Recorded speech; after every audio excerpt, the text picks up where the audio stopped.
And we got my boy Corey, and it is Corey's birthday. That's one way to do it. Or you could just be like, hey guys, we're live. Oh, Let's live, go. live. All right. Go. Say that. Wait. Ronnie, remember you're on the switcher, right? Oh shit. You are on the switcher. That's going to be bad. Yeah. Don't forget. Nah, but Yeah, put your book down. Corey, happy birthday. Thank you. Happy birthday. Cheers. Thank you, everybody. Corey, Let's start with Yo, guys, that. we're live. We're live. Let's start with Corey telling us a little bit about himself. Cheers. I want to cheers. Cheers first. Salute. Cheers to what? Salute. Cheers to what? Birthday birthday. boy? Yeah. Sorry, Ryan. What was the question? Who are you? Corey Anderson. I do real estate as far as like lending, all that fun stuff. Yeah. And then my own investments on the side. Gotcha. So just a real estate person, I guess you can say. Yeah. Let's start with lending first. So that's my day job. Okay. So I do mortgages. So I worked with Ryan here. That's kind of like a relationship turned friendship kind of. So I knew you guys. So I started lending back in started this company like mid 2017, I think. It's First Equity Funding is the company I work for. Okay. And I also work for PRMG, like a conventional lender.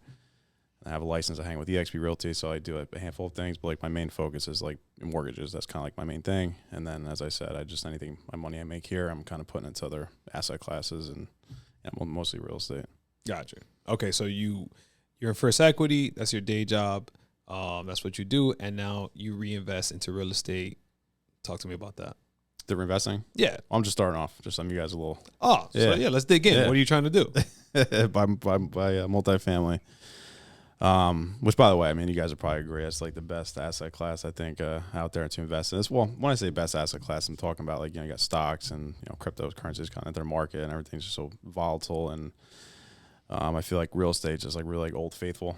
You kind of park your cash as long as it's being managed correctly. You always end up okay for the most part. There's always going to be a demand for it. Yeah, exactly. So no, I got into lending just because I was doing engineering work, and then I just looked at the scalability. So it's like, I could have hired a team, I could do all these different things, work 80 hours a week, and it's like, you're gonna get capped out at this much. So it's like you can't really get past that. So I was looking at sales. So I started looking at like insurance or just being a realtor. I was just kind of looking at different sales options, and again, I just came down to like scalability. I was just like kind of thinking ahead, like how can I scale this? And just nothing really made sense. And then I had a really good friend of mine, a high school friend that he was doing brokering, apartment buildings. So he's doing brokerage. And then, he was doing a good job at that, but he was looking for something actually extra. And then he kind of stumbled upon like a hard money lender. Okay. And then, he ended up working with them. And then 2 weeks in, he's like, wow, this is really easy. You want to just come work here? So, I don't mind risks. I'm like, yeah, fuck it. I'll just move on over. So I was doing like engineering work on the side, started working with them a little bit. And then I kind of got introduced to the concept. I knew like hard money, what it was, what it existed. Yeah. At that point, I didn't own any properties, but I was, well read and just reading books and bigger pockets and all that fun stuff.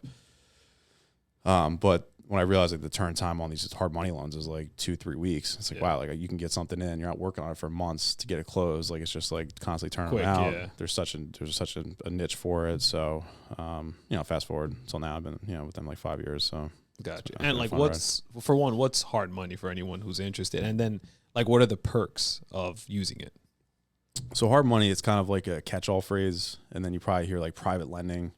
So it's like you could probably separate them to me. And again, it's hard to say because it's like such a nuanced phrase where it's like people have different versions of what it is. Yeah. But like to me, private money is more of like you got like a doctor that just has a bunch of money and he's lending it out at a whatever interest rate, and he's not so much like a company. Whereas like you have actual hard money lenders that it's a real bank. They actually have a legit setup, and they're funding their own loans or selling them, whatever they're doing. We do kind of do a mix of both. They're actual lenders. So I guess let's separate the two. So hard money, it's basically it's financing that you don't need to show income. You don't have to jump and do all the red tape and jump through all the hoops of proving income and all that stuff because we're taking the asset and underwriting that and saying, okay, is this a solid deal? So a big factor we look at, since we're not looking at credit or anything, we're looking at or income, we're looking at like experience. Like, has this investor done this before? Gotcha. If they haven't, it's fine. It's just they're going to have to put more money down. But if you're talking about a property with like missing a kitchen, it's like sometimes you don't really have that option to go conventional, to go find a lender out there that can do it, just because it doesn't exist. So it's like, that's kind of where this niche market came from, is just that there's really no lending to fix up the property that's missing a roof. You need something, an interim bridge loan to get you there. So that's kind of the service that we provide. Got you. So you're, for someone looking to get lending based on the asset, someone trying to get what is it? Just on the asset, quick turnaround. You said 2 to 3 weeks. Yeah, for the most part. Gotcha. So like within 30 days, which you guys being in the business is like time is everything. So it's like, and even now with we're in New Jersey, so the real estate market has been kind of crazy. Yeah. So even people saying, "Oh, I'm putting 10% down conventionally." Well, this guy has 40% to put down. It's just a much more attractive offer. Yeah. So it's like it's the same thing when you're competing for a deal. It's like how quick can you close? So yeah, hard money is generally, it's not as good as cash. It's obviously the quickest, but it's the next best thing to cash. I guess I like to say. And then First Equity as a company, and really this whole industry is kind of like, I don't know if you've heard like the DSCR financing. All you guys heard of it, but whoever's listening might. Yeah, what's that? I don't know what it is. It basically it's based on the debt service on the property. So we're just basically taking the cash flow on the property versus the rents on the property. I'm sorry, same thing. The cash flow, rents on the property versus what the payment is. Yeah. And if it's hitting a certain ratio, that's kind of what we're lending at. That's how we're qualifying the loan. Gotcha. So obviously, because these are based off cash flow, we don't really lend on properties that are upside down. So it's like if your payment's $1,000 a month, you can't be collecting 900 because that doesn't work. Kind of defeats the purpose of the loan. Gotcha. But as long as your cash flow positive, credit is a driving factor with this stuff. But that's really the main two, I guess, factors, and then the rest is really the deal itself. If that makes sense. So it's. The big caveat with all this stuff is that it is not for owner occupied. That's not even a First Equity thing with the company I work for. It's just like an industry thing, which is regulations. Once you're moving in, daddy government says, okay, wait a minute, we gotta make sure everything is good here. So yeah, this is only for investors. I guess fortunately or unfortunately, I guess. Got you.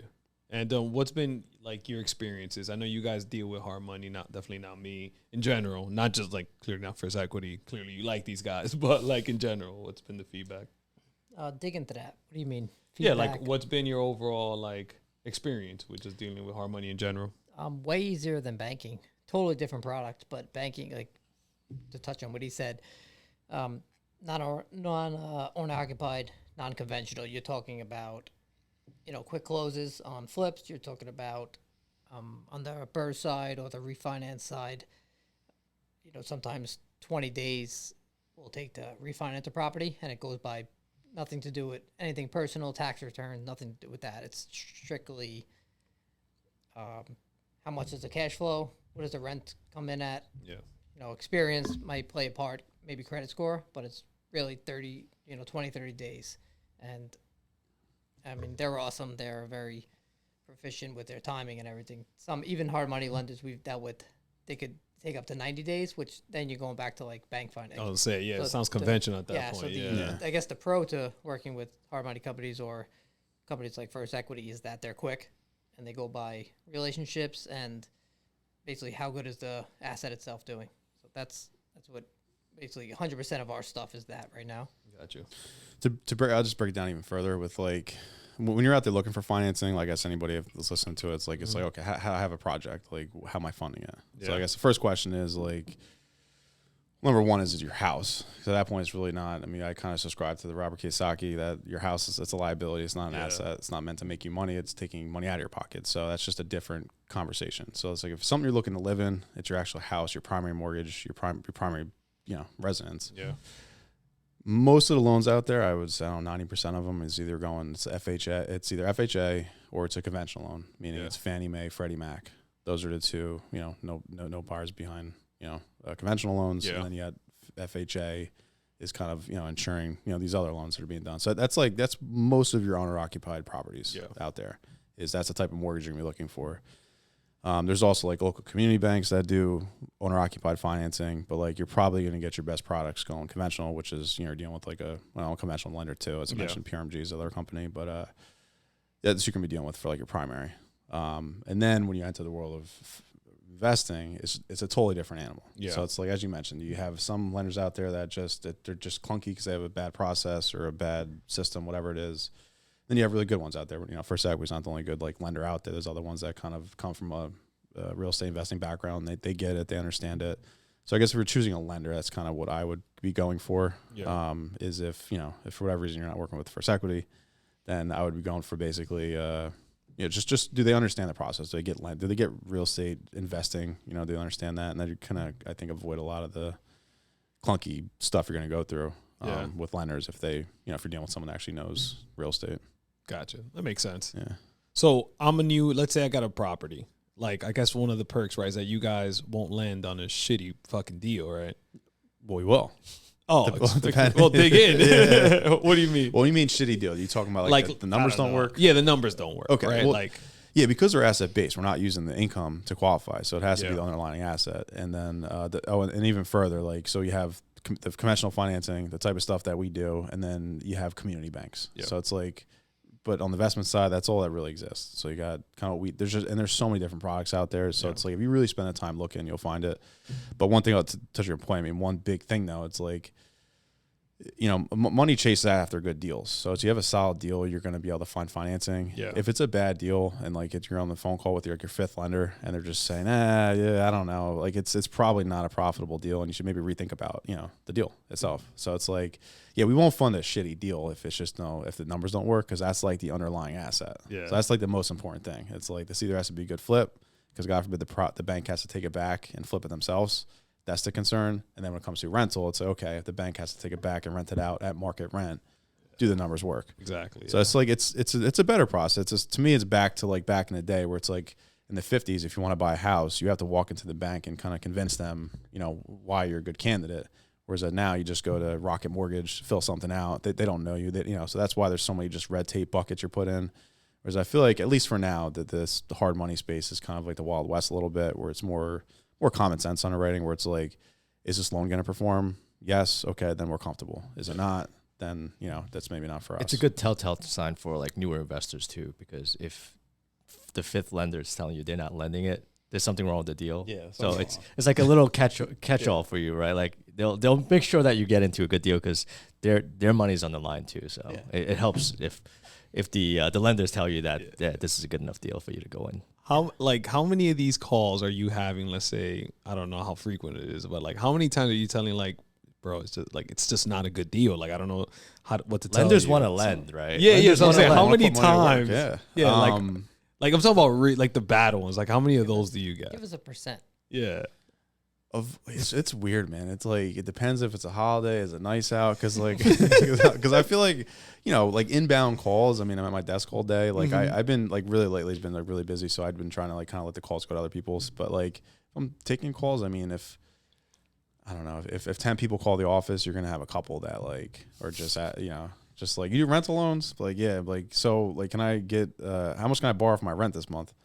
Like, that's not the type of loan. I'm sorry. Like, I wish I could help, but I can't. Yeah. But like, so I mean, you get that, and then you get properties that just like, oh, I got a property for 150. I'm putting 50 into it. And I'm gonna sell for like 220.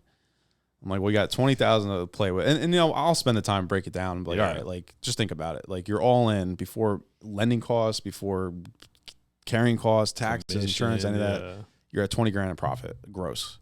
Like, so you start backing out all the numbers, they realize, like, oh, like, it's just the realtor commission is going to eat that up when you go to resell. So it's, how do those people usually react when you tell them that? Pretty good. I mean, because it's logic. It's just kind of, you break it down to them, and most people aren't stupid. They just see like TLC network, they do a flip, and they're like, oh, I could do that, and they could, but they just don't think about, like, I think the biggest mistakes flippers make in the beginning is like, one is timetable. Everything takes double the time than you thought it was, and it's going to be double the budget. So if it's like, if you just plan for that, for the most part, you might end up okay. So that's the biggest thing. So I think it's not that they don't get it. They just you're they never like educating thought them about too, it. right? Yeah. So actually, I think about it, like, oh, that makes sense. And then when they're going to look for new properties, they're kind so you guys know who to call when you're trying to underwrite a deal. Yeah, this guy's gonna teach This you. guy's gonna take his time and do it. Yeah. Just if you're at all in without any lending costs, you're already at break even. Just no, it's probably not. Just don't even do the deal. Don't call me. No, you can call me still. That's a good point, because I feel like when you start, you're looking at a lender as like almost like your opposite. Like I have this deal, you're lending to me, but at the end of the day, you're on the same page. So if the deal doesn't work for them, there's probably a reason that it's not going to work for us. And then if we can't flip it and make a deal like profit, they're not like now they're going to have to deal with the fallback or the setback of that. So I think you're partnering with the lender. Yeah. So if it needs to work from all sides. So I think that's a good point. Yeah, especially if you're new. There's a lot of things you don't know, right? Like things cost a lot more than you think. There's so many different costs, and especially you now. Like you guys probably speak to that. Like oh, for sure. Quick, like you start a project and it's $20,000 for lumber, and then like by the time you're done, it's $25,000, and it's like, what happens? It's been a week. Yeah, things change quickly. Yeah, if it goes back to you're making $20K in a profit, and you add on 10% inflation, your profit's gone. So you can't run, numbers that thin. So I think that's from a lender perspective. That's obviously what they see. Yeah. And then like this has been like this must have been like some of the craziest years, right? I know you started in 2017, but like, well, I was gonna say like, well, that's the thing. Inflation, your house went up 30%, so lumber only went up 10, plumbing went up 15. You're still it's been a hard time, I think, to do business. Like you guys got a great group at over here. I almost forgot the name of your group. Because I was looking at the sign. I was going to touch on. Ronnie's going to cut that off. Say it again. No, play. No, this is not getting edited. It's going to be like over here at First Freedom Home Buyers. No, because I was looking at integrity. Because I was going to say it's one of the like important things with like dealing with anybody in this space is like, because if you have a lender with integrity, like they don't want to see you do a bad deal. So if like, the numbers don't work, it's not even that we don't want a defaulting loan. It's like I don't want your first taste with us to be like, oh, I lost a bunch of money. But there are lenders that pray for that, right? Like 100%. There's like lend to own, I call it. It's like lenders that will literally lend so they can foreclose. Yeah. But to me, it's just so much. There's so much cost of foreclosing. It's like I don't know how it's a good business model, but yeah, just want the property sometimes, right? Out there. Yeah. I'm sorry. You had a question. I lost it. I think it was how it changed from 2017. Yeah. And if you don't mind, like work your way to like all the craziness in 2020, and then what's happening right now. I'm curious. Like, because this has been you started in 2017. This has been a crazy time for the last 4 years. So. Yeah, it's been fun. It's honestly been like. It's like dating like a crazy chick, where it's just like it's just emotional roller coaster of up and down. So and it's like I'm just trying to play the middle. I'm just like, yeah, that's fine, honey. And they're like, well, rates are going high this week, and then next week they're going back down. And so but lately, he's into crazy chicks. Yeah, there it is. No, but it's just it does not. And I even asked one of the owners because he's been in the conventional space for like 15 years, and they kind of found their way into. I'll get into the history like First Equity, like briefly, please. But like. I was like, this is normal because it's just hard to operate like this. He's like, no, this is not normal. And it's like these rate changes haven't happened since like 1994 where you had like this move so quick. And then we've never had this. This is a new scenario as most like crashes and up and downs we've had. But like this is a different one where it's not like 08 where it's like real estate's overvalued. It's like real estate has kind of caught up to inflation pressures. And it's like, the recession in real estate we might have, I think, is going to be propped up by those buyers that left the market that will come back when houses are available. But then you have a bunch of other stuff that's overvalued. And then you have the stock market they contend with. And then cryptocurrencies is a huge, it's over $1 trillion like market cap that we're talking. So that's $1 trillion not in real estate or not in. So it's like there's just so many components, makes it even crazier. But like in real estate specifically, it's been crazy. Yeah. It's like when you've had. So I've been following like the 2-year swap. If anyone's interested in like where we can derive our numbers from, so like you have a 2-year swap and the 5-year swap. You just look it up, and basically it's just kind of the difference between like fixed rates and variable rates. Okay. Usually we're never like over 3 as far as a percentage. And if you look at a chart like going back to 18, we actually just hit 3% and kind of topped it. So like we're at that peak. But going back, it doesn't go back any further. It usually floats between like 1 and 2. For the most part, and then kind of maybe peaks a little bit, comes down, but we've been like throughout the summer at 0. So it's like this past summer's been just like it was like the old days of like 07 where it's like loans galore, everything's beautiful, but then like literally overnight you get a call from like and just to let people know how the business works, it's just like anybody originates loans, whether it be conventional, these types of loans, even local community banks that claim their portfolio, they make portfolio half of them, but some of them they sell off. What's a portfolio loan? So, when a lender is portfolioing them, I'm referring to like them actually holding it on their books. So like the money they lend out, they're actually keeping that. So like if you're talking to credit unions or like local community banks, like for the most part, they're actually keeping that stuff, and that's kind of money that they bought and then they're putting it to work at a higher interest rate.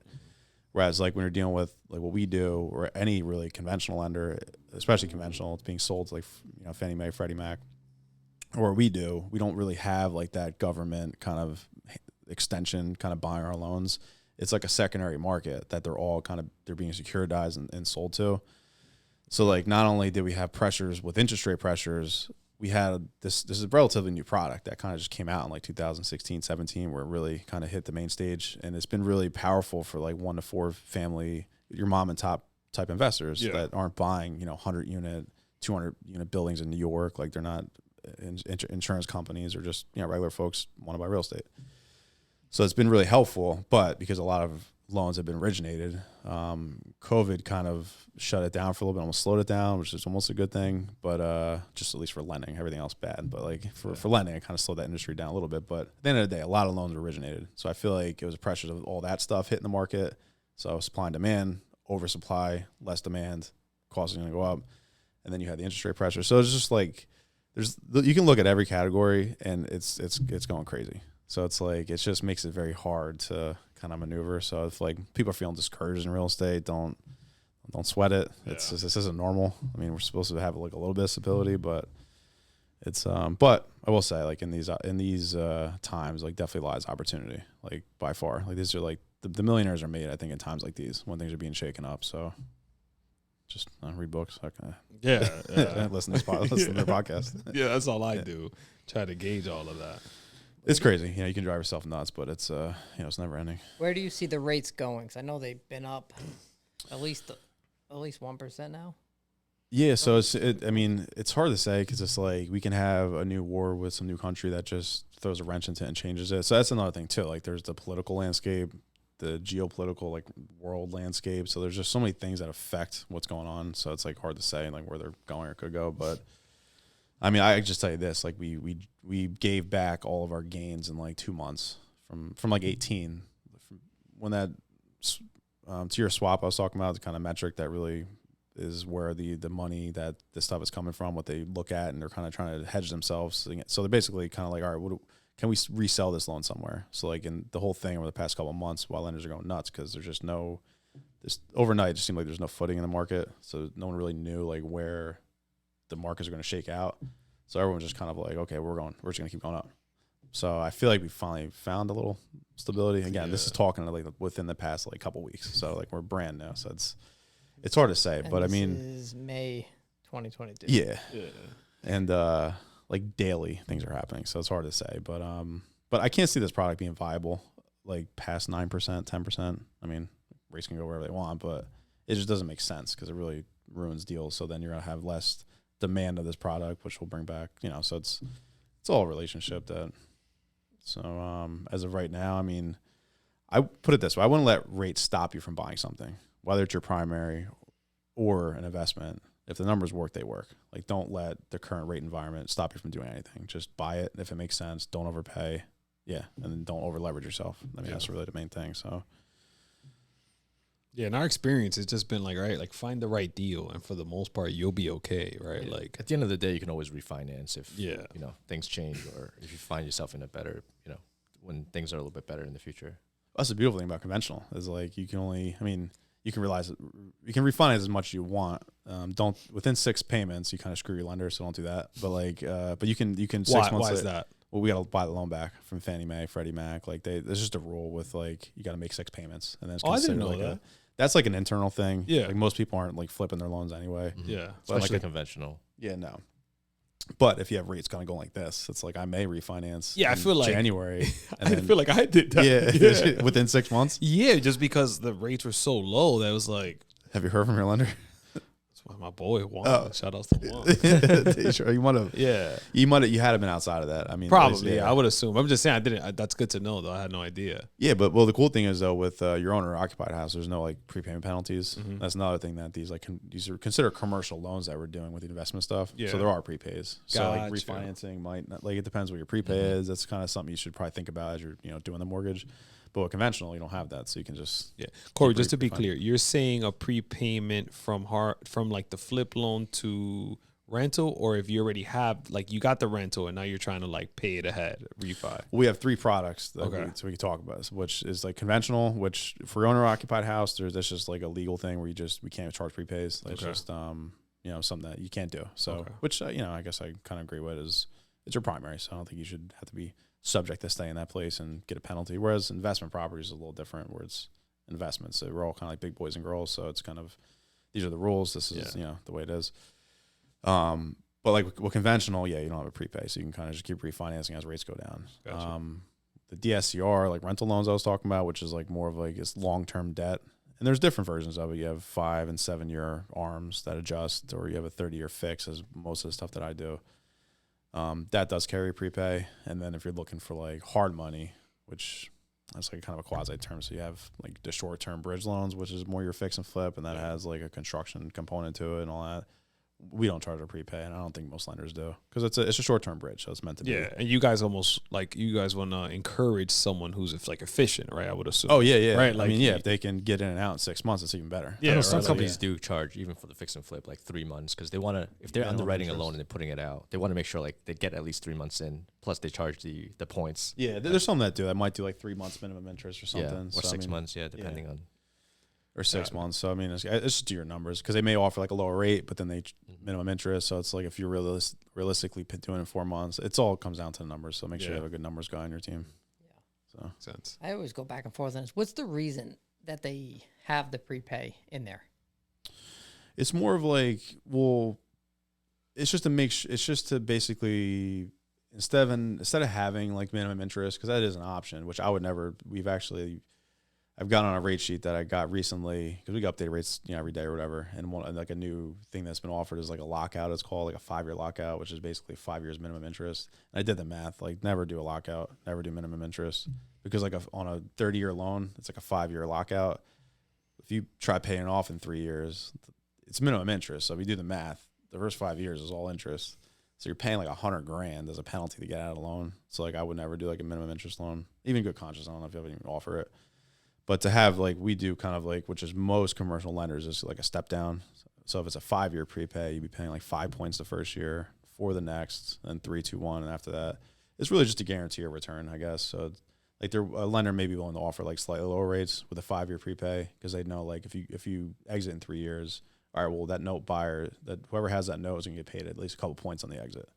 So like if you've had it for 5 years, I guess they figured, okay, you've had it long enough for us to collect enough interest. So it really just comes down to the overall like macro market of like what these loans cost. So like if you take a 3-year prepay, it's less prepayment penalty, but a higher rate. So there's just kind of has to do with pricing, I guess. Makes sense. And I don't think we dug into what exactly is a prepay. If It's basically a penalty if you want to exit the loan. So like Yeah, so- whether you're refinancing or selling it. So if you want to pay off for example, you give me a 30-year loan, but it's a 5-year prepay. Explain how that works. So you'll have, for the first 5 years you own the property, you have a penalty to exit the loan, whether it be selling it or refinancing or anything. Basically, if you want to pay that note off, there's a penalty. But most of them out there are like the 5-year step down. So like the first year or 2 years is pretty steep. So the first year you try to pay it off like 6 months after closing, it's like 5 points you're being charged. So it just kind of hits you like where it's just not worth it. But again, that's kind of the lender, because they really didn't collect a full set of interest, so they're hitting you with points. Next year is 4, then the third year is 3 points, fourth year 2, and then 1, and then after 5 years there's no penalty at all. And then I guess the reason that's just not allowed conventionally, and then PA, for example, like we don't charge prepays in PA, and I think most loan buyers don't allow it, which is kind of who we're kind of what we're all selling to. So it's like we kind of have to adhere to whatever the market's guidelines are. And that just has to do with the legality of it. There's all these nuances, like anything you do. And that's like for the commercial loans yeah, as well. because the way it reads for anything 5 units and above, the kind of gloves are off, because that's clearly that's a commercial property. Yeah. But for like 1 to 4 family, that's still considered like residential. Okay. So there's the way certain states read the law is like, I think Rhode Island, we don't charge a prepay. PA is one of them. Mm-hmm. It's just the way it reads. So like basically, I guess the attorneys that draw the docs for us decide like it's just not enforceable to charge a prepay. Yeah. So like they're like, all right, well, we're not going to give, because you get a lot better pricing if you take a 5-year prepayment penalty So we almost have to price that as there is none because we can't charge one. Oh, so it's actually going to be more expensive in terms of like in a sense, yeah. But again, dependent, and that's another nuance because like if that's kind of priced in too, so it's not as bad as if you did forego 5 years, but it's not as good. It's just, there's not really rhyme or reason, especially with like volatile markets now. I think the market's still trying to find itself again. So. Yeah, I mean, I think it was yesterday. They made it very clear like that. Like the Fed's gonna keep raising. They were like it was funny. They were having a conversation, and like I kind of saw a little bit. It was like, yeah, we're still raising though. Oh yeah, like it's like a very clear cut thing. So like I know like that's gonna affect right, like on because it's a trickle down effect right for everybody. Well, believe it or not, especially on the conventional side, historically, anytime the Fed has like raised rates to curb inflation, it actually pushes mortgage rates down. Because I guess mortgage rates is more of like an inflationary kind of thing. So if you have, it's just always been the case where like when the Fed was lowering their rates, it kind of pushes the price of, your mortgage capital down. So it actually should help conventional mortgage rates.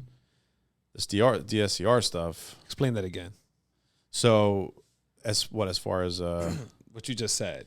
So it happens that it's just like if you look like throughout like if you look at the Fed whenever we've had like runaway inflation and then they start raising rates to push to curb inflation, it tends to have like a downward pressure on like regular mortgage rates. So when it comes to the secondary mortgage markets we're talking about though, like I don't know, it's kind of it's its own thing. So we kind of derive some of that value from like how expensive the money is. It's a trickle, like you said, trickle down. So you have the Fed's up here, you have like the bigger banks, the hedge funds, where the money's coming from, and then you have like the loan buyers, which is kind of who we're selling to, and then everybody like us, the originators, are making the loans. Gotcha. But on conventional loans, it tends to have like downward pressure.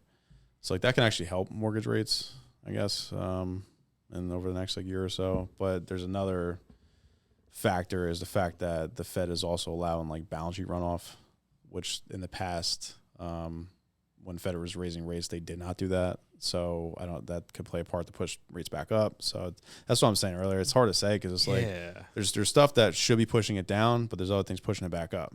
So it's like, who knows? Like, that's basically right. Like that's basically like, what it is. Yeah. Which at the end of the day, I mean, if anybody had a crystal ball, they'd be making a lot of money predicting things. But it's like, but at least you can look at factors and say, okay, well, the market looks like it should do this because these factors, like it's kind of that's out the window because there's so many different things that are so many different pressures, I guess.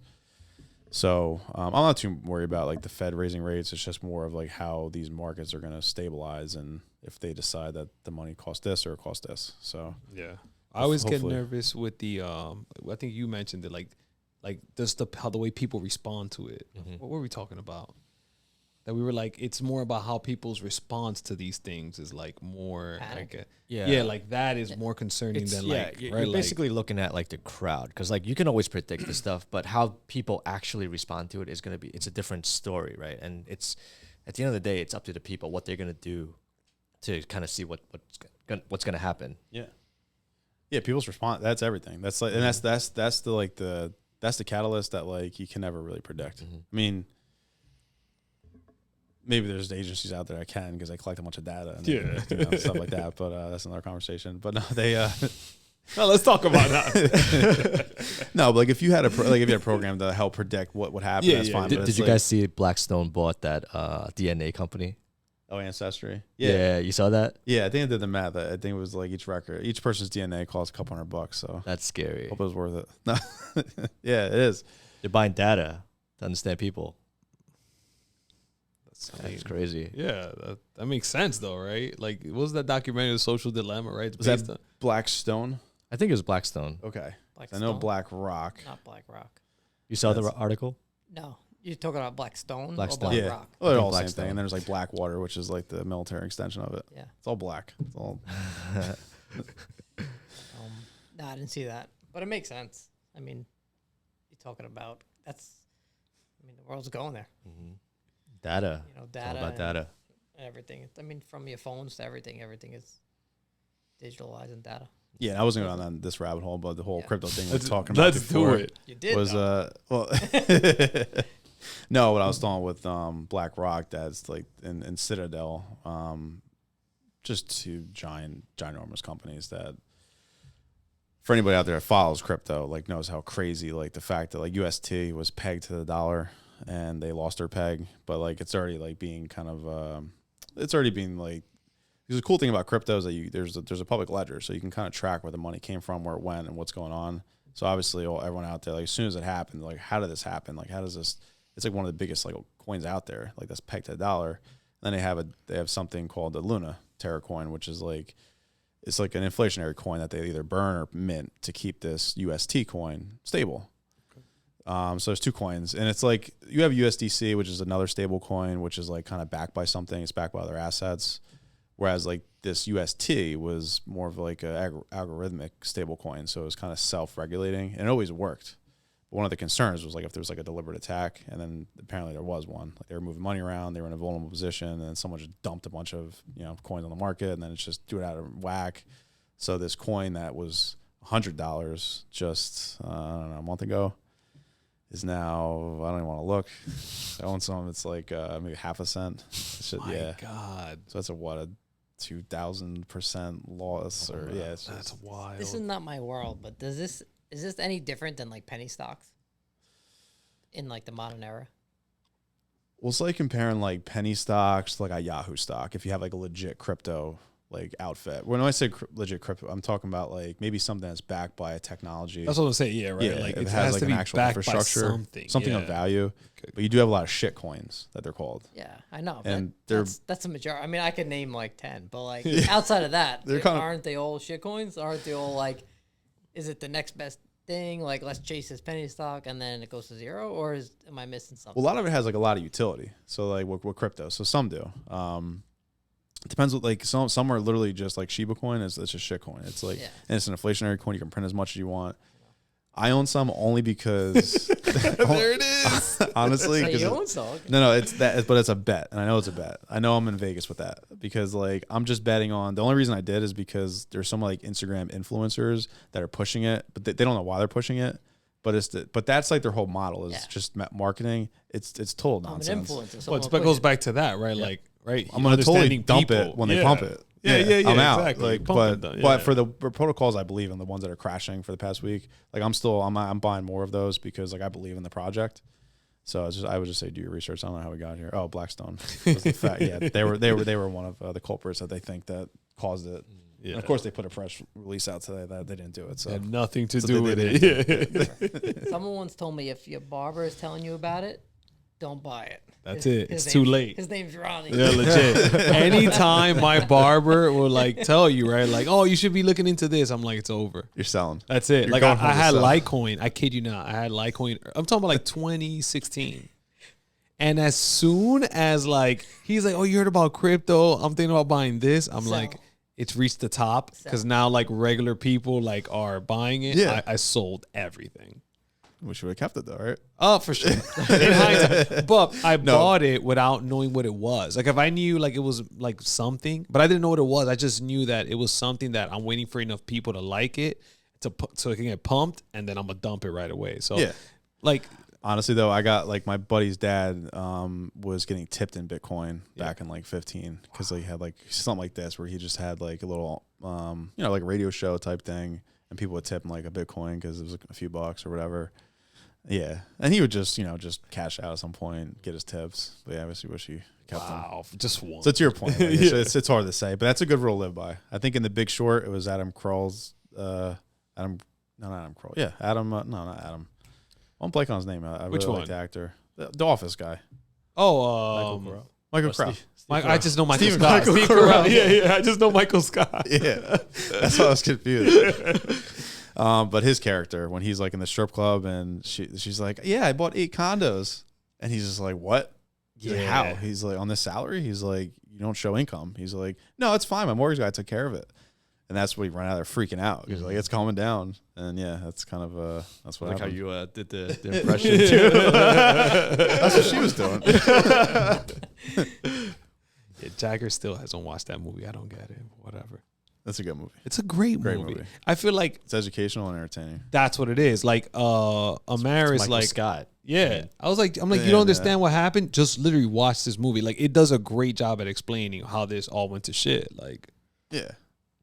I don't know. And you got your douchebag lenders in there, like, yeah, give a shit. Yeah. 2 in the front, 2 in the back, making points, Sick. baby. Yeah. And they don't care, and just that they just crash is coming. But yeah, I don't think we're in that type of crash. I think now we got other things that I think it's more of like a dollar crisis we might have with all this printing. But guess we'll see how it plays out.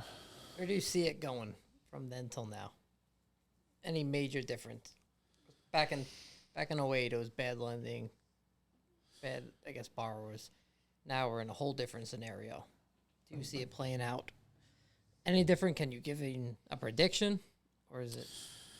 Well, as far as like housing, I just feel like there's a lot of support there to kind of like maybe you can lose 10, 20%. But like, I don't know. I just feel like there's more support there kind of helping prop up like good fundamentals, propping up housing where you just have like myself included, like I'm trying to move and I'm not out of the market. Like I'm looking, it's just like, I see nothing of value. And like, I'm retraining my brain to look at something I knew was worth 250 to be 300, 350.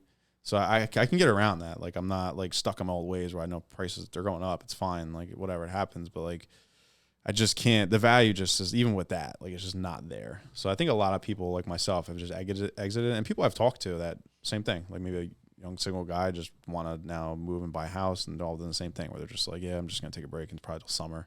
So it's like once all these cash buyers get out of the way, they're leaving from New York or whatever, coming to New Jersey, like there's people coming right behind them and then in other markets too. So it's like, so I don't see real estate totally just taking a dump, but like I think the stock market, and I think we might have a real like dollar crisis because we just printed way too much money.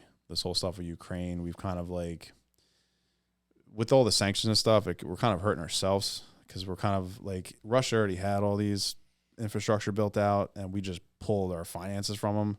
So they're just going to find new people to help fund them and do business with. And we've made plenty of enemies over the years. So they can just turn to our enemy, and they already have. So like, and starting to just do business without us. So at some point, I mean, talk about depegging. I mean, the dollar can be depegged as the main world's currency. That's a real concern of mine. Like, even though I don't agree with the fundamentals of having like something that we can just print out of control, it is something that's keeping us stable. So if that's a real concern, I would watch out for is once you see talks in the news of this country depegging and then at that point, then we're not. That's not good.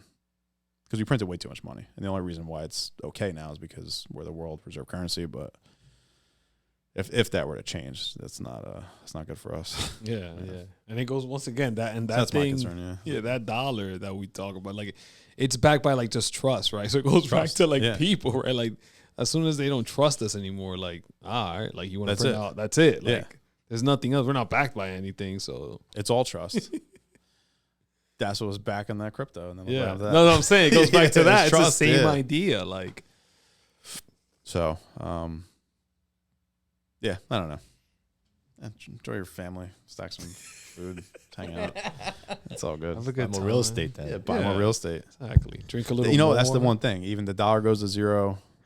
That's its own thing. Whatever crypto you own goes to zero, it's at zero. But if you own real estate, I mean, yeah, that's right. See, $300,000 house go to 600 mil, right? Yeah. And if let's say it crashes, it goes back down to 200, you're still getting rent. Yeah. So real estate is the way to go. Anybody? I'll take a little bit. You guys need to take a pee break. This is the time. No, what other topics we got? We got way off topic. Talk about real estate, but talking everything.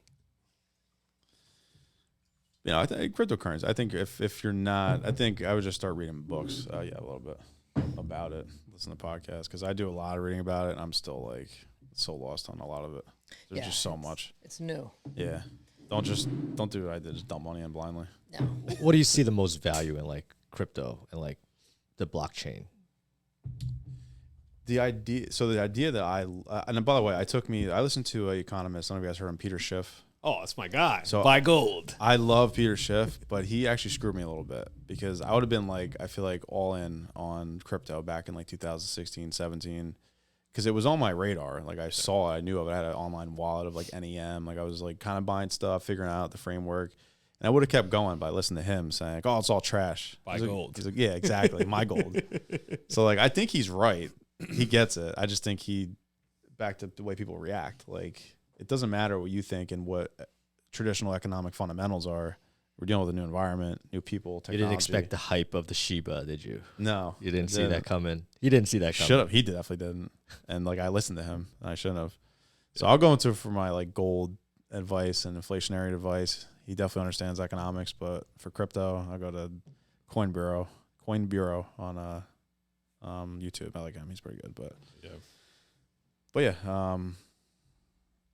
the value in crypto though to me is a decentralization. That's what it is. It gives the power back to the people in a sense, so you're not reliant. And at the end of the day, like what drives any economy with as far as like the currency goes is trust. And it's like there's a medium exchange that I'm trading my economic energy, whether it's going to work, whatever you're doing, you're trading energy, and then you're getting paid in dollars. That's kind of like a store of your energy in a sense.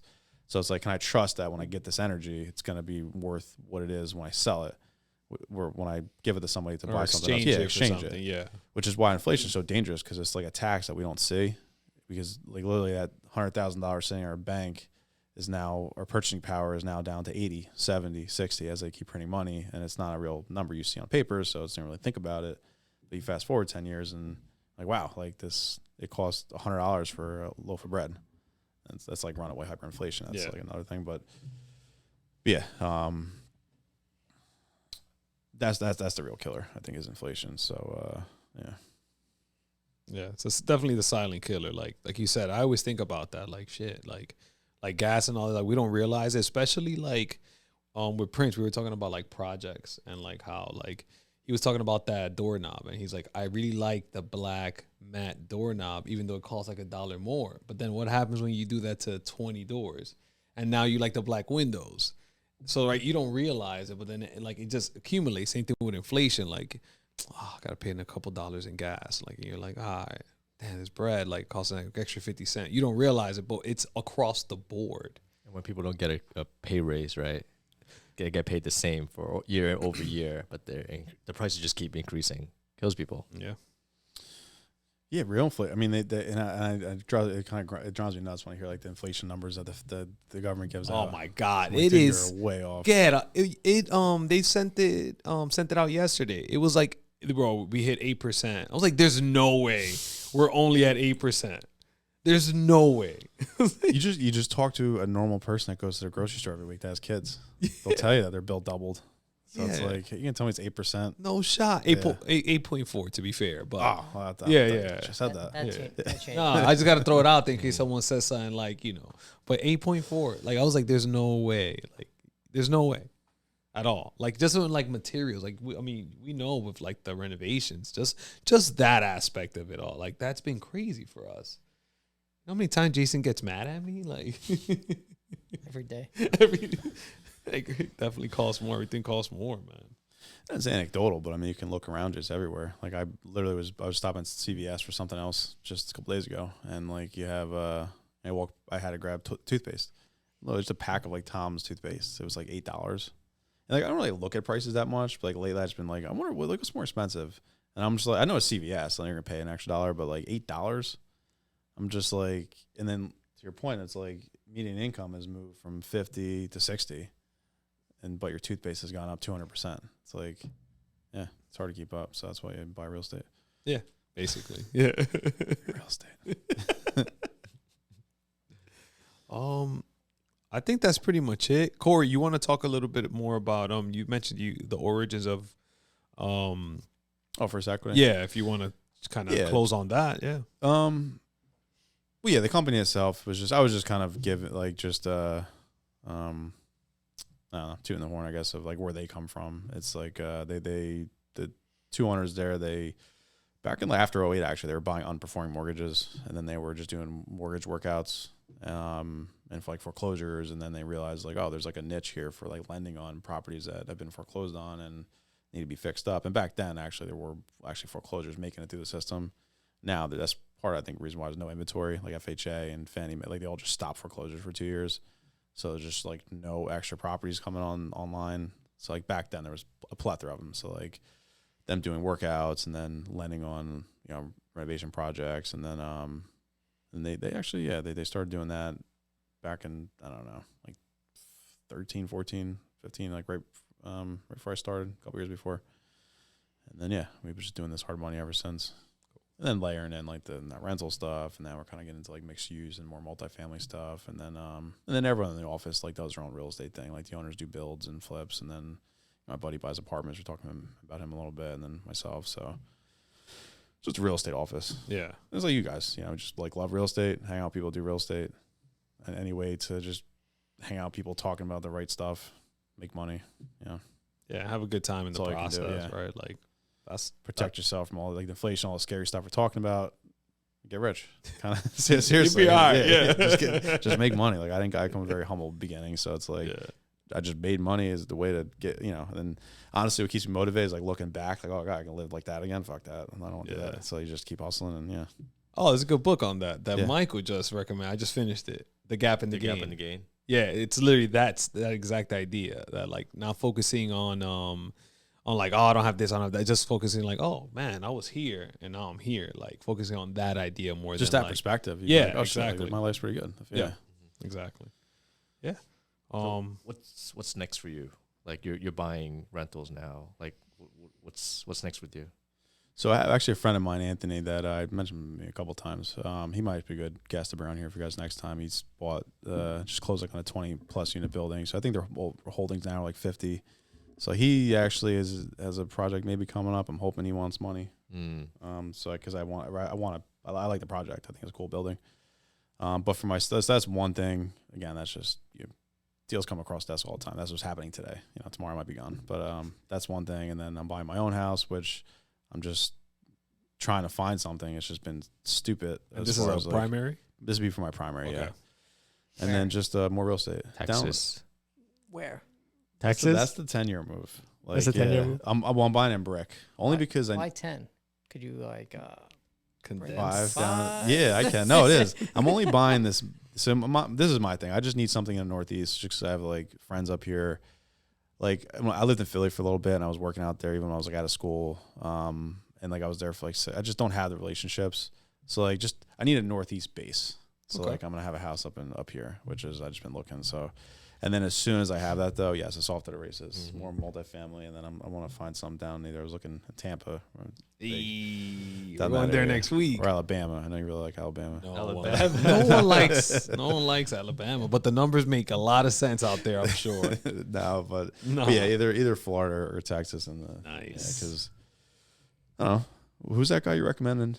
I like listening to him because he talks about 7-8 figure income and he's PBD? The capitalist, the Patrick? Nomad Capitalist. Oh, Nomad. Yeah. Oh, I don't know who that is. No. He put me on to him because he was like, why? Because I was kind of talking about New Jersey. Oh, I grew up there. And it's like, I hate to see what it turned into. But it's like, dude, why stay somewhere people don't like you? Yeah, he does like it's like in California. Like if like people, he's if your like neighbors. international. Well, that's why I put him on. He's talking about 7-8 figures. And he's talking about like, oh yeah, well you just gotta get a Sweden passport. Like it's just casual. And you gotta put your money in this account in the Caymans. But watch this bank. You should look at the one over in the Caymans on the south side because something like we gotta start thinking that way. Yeah, like, who is this guy? Thinking global. Nomad Capitalist. Nomad Capitalist. Follow him on YouTube. It's no different than what we do, but instead of going like, I'm gonna go to Florida, Texas, he just goes like he's talking about different passports. Yeah, he's like Florida, Texas a good way to isn't gonna think. work. I'm just gonna go to that country. Globatizing right now. Exactly. Yeah. Just a bigger scale. Like, but that's the game you're in. If taxes don't work, he basically I think his slogan is "Go where you're treated best." Exactly. Yeah. So that's why I'm so I have something up here just because it's a place to crash, but definitely looking elsewhere as far as a place to lay and who we're going to pay taxes to. Yeah. Go where people actually want me there. Makes sense. So, but you guys, what's the plan for freedom?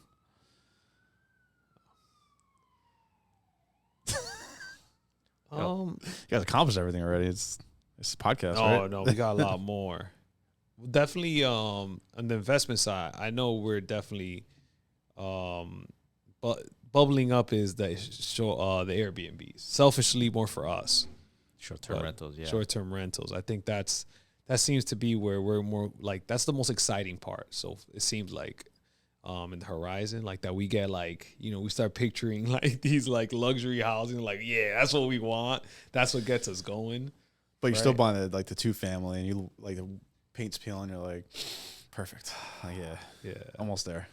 You know what it is? I was telling the guys, like, I think the last time we were talking about Airbnbs, like, I feel like once you start buying like birds and flips, like you never say no at this point, right? Like, you know what I'm saying? Like, it just becomes part of your DNA. Like, someone presents like a single family, 200K in Rahway. Like, what you gonna say? Like, we're gonna say no? We're never gonna say no. You almost prefer it gutted so you can know you're working with it. Yeah. I think at that point we can become a lot more picky as to what we want to do, right? Like if it's a good flip and you know it's a wholesale type deal, yeah, we're gonna buy it. That's not gonna stop us. Yeah. But if we're gonna focus on doing these other stuff and then this deal isn't that good, then we're just gonna pass on it. Yeah. So it gives us more option to kind of pick and choose. I think it was Dave Lindahl. I've heard of him. He does like seminars and stuff. I think he lives like PA or something. But he's like a medium real estate mogul. So he does a lot of business, but he's not like quite like Grant Cardone status. But I think it was actually his seminar I went to like years ago. It was one of the first ones I went to. But he said like just buy the places you like to go visit. Yeah. He's like, so when you go visit your properties, like you don't mind staying there. So that's just kind of that's you guys take a step further. So now one you thing that we're doing right now is like we're place to going stay to in. different places just to see like where do we want to stay, right? Like if you haven't been there, how do you know that you're gonna like staying there, right? Yeah. Yep. So like doing that, like me traveling, you're traveling, we're all just kind of going to different places. Hence Alabama. Right, like I was there. There's nothing there. No, That's what I'm saying. Like, hence why we didn't choose that, Yeah. even though we looked at that seminar, right? With the old man with the nice voice. Yeah, Dave. Dave, yeah, he has a soothing voice. Yeah. Weird, but You it just is what sleep. it is. And he talked about how like Bama made the most sense, right? I believe so, but like, right? But do you want to go fly out? you there? want to live in Alabama? Yeah. Ryan tells me like, oh, we got to set up furniture in Tampa. I'm like, I'll go. I don't mind. First to raise your hand. Yeah, like I'm in there. It's that idea. Like, why not? But what do you guys see like in the Tampa market? Because it's so Beaches. pockety, just like so many areas. Like I'll be Beaches on and Google Maps. sunshine. Yeah, It's some tough areas, wild. right? Yeah. So me and Ryan, like, we drove for dollars to like almost create like boundaries yeah. because it's first of all it's gigantic. So like, and there's a lot of pockets. So like you have like the Soho area, which is like almost reminds you a little bit of like New York, right? Remember when we were like in Soho? Yeah. And then you have south of Soho is like a more residential, like medium scale neighborhood. And then there's like this river that goes down the middle of Tampa. On the left side of that, you have like Lido and like the airport and all that. Lido's nice. You're a hater, but it's nice. So on the left side, it's solid. But literally on the other side of that highway, that river and highway, it gets crazy. Yeah. Like it gets then it's pockets and you got to be careful. But it's Ybor. not even then you got Ybor, which is south. We all love Ybor. Nah, you love it. It's a historical town. It's like Williamsburg, right? Yeah, but it's like a little ratchet, you know. Like you're gonna have like a. Let me choose my words wisely. You're gonna have like a, You might get a fist fight on the way to work. You might Yeah, not, yeah. but it won't be serious. Exactly. Okay. One of those, like exciting. Get in your car real quick after you leave the restaurant, kind of. There it is. Yeah, it's definitely. But no one's that. gonna stab you or anything. No, exactly. But maybe. But there could be a chance, right? Yeah, but not a big. I was chance. walking home one night and I kicked the can, just like I was probably drunk, just like walking, and someone was like, "Oh, nice, kick the can." And I was like, I'm at 30 now, so I just like that's what I did. I said, like, but it could easily turn into like it's definitely a ratchet like it's a lot going on, but I like it. You were literally kicking the can down the road, though. Yeah, that's why it's funny. So I'm not gonna like, but it could easily turn into like it's a whole bunch of that in a very condensed area. But that's what makes it great. Mm-hmm. But you just have you got to go into the right mindset of like Seaboard. Yeah, exactly. So there's definitely a lot of pockets. The areas that we like the Airbnb that we're almost finishing up that we're going to, that one's in a great spot. It's on the left side of the water, 5 minutes away from the airport. Super nice neighborhood. That's a good one. Yeah. One thing I did notice though is the Airbnb market down in Tampa is kind of crazy, right? Because I went on Airbnb to look just to see what was there, and like anything under 100 is just like you're in like just someone's room, like in the basement. Yeah. Anything But nice. But it definitely laws and was stuff. either not available or the really pools expensive. too. Like, so if you have a pool, there's like a minimum basically. So like if you have a pool, you're paying like $300 a night. If there's a pool in the house. Really? Yeah. Okay. So like that's like the big difference maker. From what I've seen. Sounds like us. There's definitely different laws. So some are like you can't rent your house out if you don't live in it. Like if it's not your primary, and then if it's not your primary, you have to have 7 days or 30 days. So it's a lot going on. So I think that's a lot. What you're probably talking about is probably like guest rooms or guest houses. Maybe that's it. So a lot of houses out there have like a garage converted. So I was blown away with how expensive and how not nice they were. Yeah. Yeah. Yeah. So it's not. I think that's part of it. But the ones we're buying down there, I don't know how big we're gonna scale in Tampa, Airbnb wise, but we're only looking at like ones with pools. So I just feel like they're gonna rent like for 300 more. So we have that one. We have the one in Sarasota. It's like they all have pools. And then we have the one in PA Airbnb that doesn't have a pool, but we're gonna put like a hot tub or something. So that's the plan. Is only gonna be like the top of the market, because I think with Airbnb, I mean, we're going there right now, and that's probably our focus in the next year or so. But I think I only want to spend the time on the top of the market. So like anything low end, like those rooms, I think there's gonna be so much competition. Anything middle of the road, I think it's going to be similar. So I think you have to like stand out in some walks. I think it's a saturated space. So like if it doesn't have a pool, if it doesn't have something that's going to draw you there, A wow factor. yeah, Or like something. I think you're just going to be lost in exactly what you're saying. People also want to experience. If they're not staying in a hotel, Yeah. they want like So much experience. garbage on Airbnb. Like Oh, yeah. everyone that has a house, they can just put it on Rent a room. Airbnb. That's what they Yeah, do, like yeah. you want to stand out from that crowd. That's like the 80%, right? How do you Yeah. get to that 20% where it's all the houses are renovated, everything is new, right? Like people are gonna get that experience, like you're saying, right? Got to make it fun for people that want to kind of travel and stay in our properties. Yeah. Ultimately, it's hospitality. That's what we're going. I think we're going towards. I mean, obviously, we won't tear down the flips, 2 families, but hospitality side, you need to give those people an experience, no matter how Good you look service. at it. Yeah. You gotta have the service. You gotta have amenities, all that. So if you don't have that, you're just gonna blend in, and I don't know how much rent you're gonna get. We're gonna crush it too with like these mom and pops that's just trying to. And we've rent out a never room or not something. like Running it like a Professionals. business, right? That's what I'm saying. Yeah, we've never like not like when have we flipped something to be like, let's get a little under what like the max ARV in this. We've always been the type to be like 500. Minimum 500 is the ARV we're going max for. it, Like right. we rather max out, so it goes hand in hand with like Airbnbs. We're not gonna half-ass it. It's just not who we are. Yeah. Like, Makes sense. Yeah, people want experience. You got to run these lights all around I the can't. whole place. Yeah. I've got Everywhere. plans, Corey. I'm just waiting. You guys think I'm playing, but I'm just waiting for the 5th episode, and it's over. This is I'm all 5. in. We're past 5. No. Well, no. We had 2, and then Darwin 3, We're past Prince 4, Corey 5. We're at number That's 5. We're buying cameras That's it. tomorrow.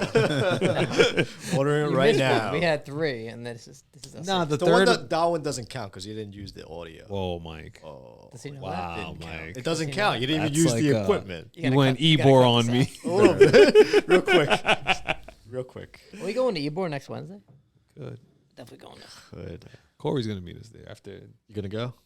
How far is Tampa from Daytona? It's Pretty Is far. it? it's, The other side. it's literally like It's like down and you then gotta drive across. across Alligator Alley. Like Yeah. at least 3 hour drive. Alligator Oh, yeah. Alley. And then probably north. It's probably like a 6 hour drive. We're driving down there, so it's like 15 hours, I think. Yeah.